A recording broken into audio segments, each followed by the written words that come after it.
We're at the Skokie Public Library, and I'm talking to Sid Weiskirk and Carolyn Anthony. Carolyn is the director of the library here, and Sid is a collector of comics. Prince Valiant, Hal Foster's artwork.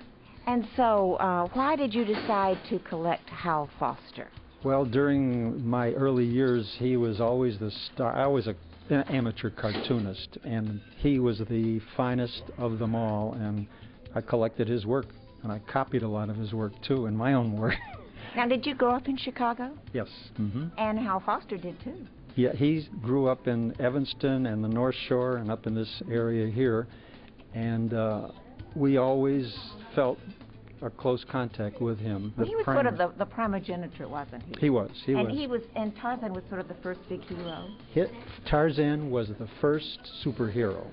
And what happened was, when they put Tarzan, it's a long story about how they started it, but when they put a superhero in the Sunday comics had nothing but children's, very small pictures like Felix the Cat, Crazy Cat, things like that. No adult. No adult. And the idea was to put an adventure strip well drawn into the Sunday comics, hopefully to get adult readers so they could sell advertisements into the newspapers. That was the basis, to sell ads. Now, when was this? This was in 1929 and 30. Everybody started reading Tarzan, and they were able to sell ads in the newspapers.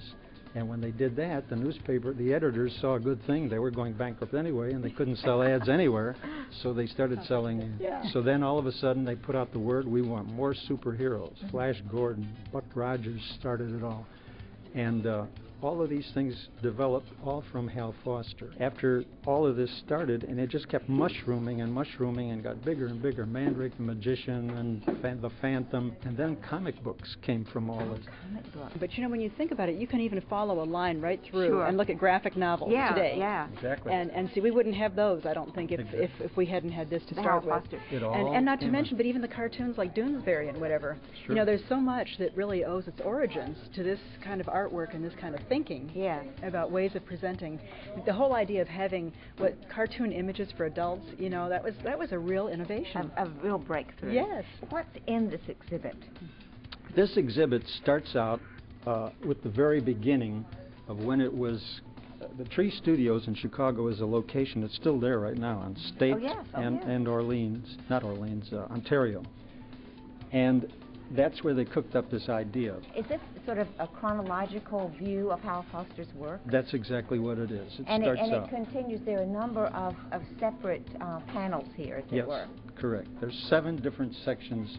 When they first started out, where he worked in Chicago, he had to come to Chicago from Canada because there was a depression up there. He couldn't find a job. And he came to Chicago, and he worked in a commercial advertising agency for many years. And then it shows some of the pictures that he did there. He did a lot of very fine work with Popular Mechanics and all kinds of different commercial art. Obviously very versatile. When I was a child going to the library, comics were not there. So, Madam Director, why are you having these comic things in the library? Well, aside from the historical significance, which I've mentioned to you, we really believe now that it's good to get people into reading, no matter what, you know.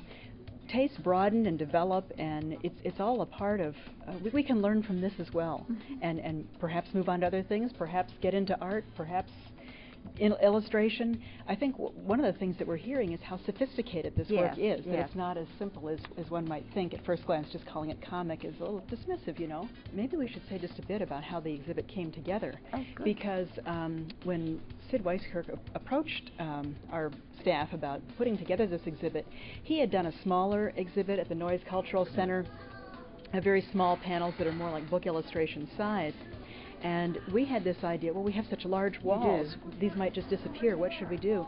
Well, fortunately, we have a staff person, Abby Darr, who is really good with Photoshop, and she worked on this, and she scanned the images, she enlarged them, we printed them out and laminated them, and so it made it a really striking exhibit, I and think. something that would carry in a large space. That's right, and that can move. It's sturdy enough; it can move to other locations and be shown. So. Sure. This is a sense, partnership. We've become curatorial. Yes, you have. You have. Curatorial. I haven't used that word in a long time. What about exhibits in the library? Well, we like to present all kinds of art in the library. We have sculpture here sometimes, we have paintings, we've got dimensional fabric, all kinds of different things. And, it's interesting to hear artists because they say they really like this. They call it, an unusual venue or whatever, because not everybody goes out of their way to go to gallery exhibits. Yeah. And so some artists might never be seen Yeah. if they weren't featured in locations such as this. But we have 65,000 people a month who come through here and who will see the art, and you just never know how it's going to strike people. That's true. Yeah. And that's true for this exhibit as well, that it puts this material in front of an audience that might not gravitate naturally. There's also two other objectives that I have anyway. Number one, the Herald American went out of business in Chicago about 40 years ago. That's why Chicagoans have no idea who Hal Foster was. And we'd like to see Prince Valiant come back into a Chicago paper, so we always encourage everybody to write to the Tribune and write to the Sun-Times to see if we could get that in. Hey, you could try the Daily Herald. Yeah, the Daily Herald. I hadn't tried that one. The third largest circulating newspaper in Illinois. Really? Well, that's a good one. That was one objective. The other one is that although there are, according to the King Features website, there are 44 million Prince Valiant fans worldwide. There is not a single picture of Hal Foster's or any plaque telling what he did in a Chicago museum. Really? And that's what annoyed me. Well, it's really nice talking to you, and I think this is a great exhibit, and I predict it'll be visiting other libraries as well. It will.